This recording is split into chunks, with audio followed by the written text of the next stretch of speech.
What's up guys, Soulzone here, and today I'm bringing you a review on the Nike Air Foamposite One Premium of the fighter jets that released on February 9th. Start off regular Nike sportswear brown box, open it up, and you got your shoe.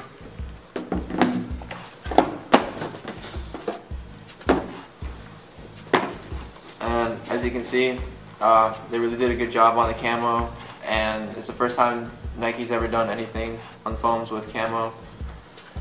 And really cool thing that they added in was a dog tag type thing from Penny Hardaway. I don't know if you guys can read that.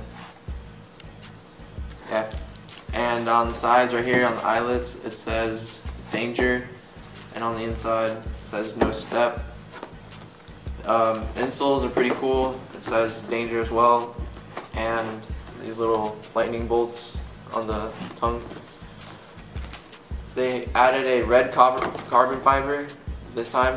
Usually all foams are black, and they have a red carbon fiber this time. It's pretty cool. Super icy. And just give you guys a 360 view.